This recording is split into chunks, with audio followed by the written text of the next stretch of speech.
Hi viewers, welcome to my channel ராகுல் stories. நம்ம இன்னைக்கு இந்த வீடியோவில் எந்த படத்தை பற்றின ரிவ்யூ பார்க்க போகிறோம் அப்படின்னா, ஒரு மலையாள படமாக ரிலீஸ் ஆகிருக்கிற படம் தான் வினியுத்தம். ஸோ இந்த படம் நம்ம ஊர்லேயே தமிழ் டப்பிங்லேயே அவைலபிளாக இருக்குது. ஸோ இந்த படத்தை பற்றின ஒரு ஷார்ட் ரிவ்யூ தாங்க பார்க்க போகிறோம். வாங்க வீடியோக்குள்ளே போகலாம். இந்த படத்தோட ஒன்லைன் ஸ்டோரி என்னென்னு பார்த்திங்க அப்படின்னா, ஒரு கிராமத்தை காமிக்கிறாங்க. கிராமத்தில் பார்த்திங்கன்னா இருக்கக்கூடிய ஆம்பளைங்களாம் என்ன பண்ணுறாங்க அப்படின்னா, ஸோ பொதுவாக இந்த கிராமங்களில் பார்த்திங்க அப்படின்னா ஒரு சில ஆம்பளைங்கள்லாம் சேர்ந்தவங்க அப்படின்னா எல்லாம் கூட்டு சேர்ந்துட்டு பார்த்திங்கன்னா குடிப்பாங்க, எல்லாருக்குமே தெரியும். ஸோ அந்த மாதிரி குடிச்சிட்டு இருக்கும்போது பார்த்திங்க அப்படின்னா இந்த மாதிரி தாறுமாறாக பார்த்திங்கன்னா எல்லாரை பற்றியும் வந்து புரணி பேசிகிட்டு இருப்பாங்க. ஸோ கிராமத்தில் எல்லாம் நடக்கும் இல்லையா?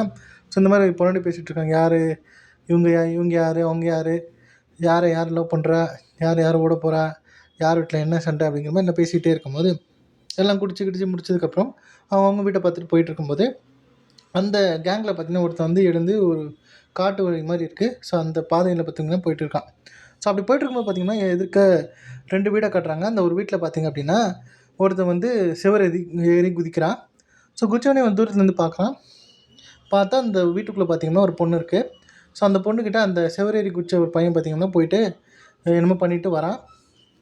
அதுக்குள்ளே இந்த தூரத்துலேருந்து இந்த காட்டு வழியிலேருந்து நடந்து போன அந்த நபர் பார்த்துட்டு, இது நம்ம வினோத் மாதிரி இருக்கே, வினோத் தான் அப்படின்னு மாதிரி தெரிஞ்சுட்டு அதுக்கப்புறம் என்ன பண்ணுறான் அப்படின்னா, சரி இவன் வினோத், உள்ளே இருக்கிறது யார், இந்த பொண்ணு யாருன்னு தெரியலையே, இது நம்ம முகுந்தோட வீட்டு மாதிரி தான் இருக்குது, அவன் முகுந்தோட ஒய்ஃப் நிர்மலாவோ அப்படிங்கிற மாதிரி யோசிச்சுட்டு இவனுக்குள்ளே பேசிக்கிறான்.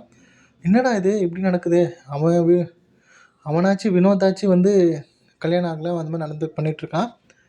இவங்க கல்யாணம் ஆனவங்கச்சு நம்ம முகுந்தனுக்கு வந்து கொஞ்சம் உண்மையாக இருக்கணும்ல, ஏன் இந்த மாதிரிலாம் பண்ணுறாங்க, ஏன் இந்த மாதிரி தப்பெல்லாம் பண்ணுறாங்களோ அப்படிங்கிற மாதிரி ஐயோனால எனக்கு மண்டை வெடிக்குது, கண்டிப்பாக இதை யார்கிட்டயாச்சும் சொல்லணும் அப்படின்னு சொல்லிட்டு அதே ஊரில் இருக்கக்கூடிய ஒரு ட்ரெய்லர்கிட்ட போய் சொல்லிடுறான். சொன்னதுக்கப்புறம் பார்த்திங்க அப்படின்னா அந்த கதை வந்து பார்த்திங்கன்னா அந்த கிராமம் ஃபுல்லாக வந்து பரவிடுது. ஸோ இந்த மாதிரி நிர்மலாவும் வினோதம் அப்படின்ற மாதிரி விஷயங்கள் வந்து பரவி போயிடுது. ஸோ அதுக்கப்புறம் என்ன மாதிரியான சம்பவங்கள் ஆச்சு, இந்த கதை எந்த வரைக்கும் போச்சு அப்படிங்கிறது அந்த படத்தோட மீதி கதை. ஸோ என்னை பொறுத்த வரைக்கும் பார்த்திங்க அப்படின்னா இந்த படம் ஒரு டார்க் காமெடி ஜானரில் தான் வந்திருக்கு. ஸோ முழுக்க பார்த்திங்க அப்படின்னா இந்த படம் ஒரு லோ பட்ஜெட் மூவி அப்படிங்கிறது தெரிஞ்சிடும். ஏன்னா ரொம்ப ராவாக இருக்கக்கூடிய ஒரு படம். ஸோ மலையாள படம் அப்படின்னா உங்களுக்கு தெரிஞ்சிருக்கும்.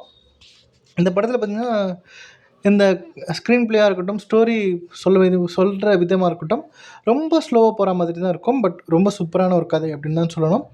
பொதுவாக இந்த படத்தில் ஒரு பெரிய மெசேஜ் சொல்லியிருக்காங்க. என்ன அப்படின்னா, நம்மளே பார்த்திங்க அப்படின்னா பொதுவாக நம்ம ஜென்ரலாகவே நம்ம என்ன செய்வோம், ஒரு நபரை பிடிக்கலைனாலும் ஒரு நபரை பற்றி நமக்கு தெரியலனாலும் கொஞ்சம் ரூடாக இருந்தால், நமக்கு தெரியாத ஒரு நபராக இருந்தால் அவங்கள நம்ம ஈஸியாக நம்ம வந்து ஜட்ஜ் பண்ணிடுவோம். என்னென்னா அவங்க இப்படி தான் இருப்பாங்க, இதுதான் நடந்திருக்கும், ஸோ இவங்க இந்த மாதிரியான கேரக்டர் தான் அப்படின்னு சொல்லிட்டு நம்ம ஜட்ஜ் பண்ணிவிட்டு, ஸோ அதுவே பார்த்திங்கன்னா அவங்களுக்கே பேக் ஃபயர் ஆகிடும்.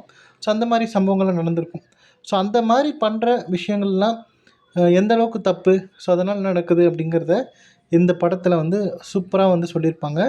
செம்மையாக இருக்குது. கண்டிப்பாக இந்த படத்தை ஒரு வாட்டி பாருங்கள். பார்த்துட்டு உங்களோட ஃபீட்பேக் என்ன அப்படிங்கிறத கமெண்ட் லீவ் பண்ணுங்கள். ஸோ இந்த வீடியோ பிடிச்சிருந்தால் லைக் பண்ணுங்கள், ஷேர் பண்ணுங்கள். மறக்காமல் என்னுடைய ராகுல் ஸ்டோரிஸ் அப்படிங்கிற என்னுடைய யூடியூப் சேனலை சப்ஸ்கிரைப் பண்ணிவிடுங்க. தேங்க்யூ.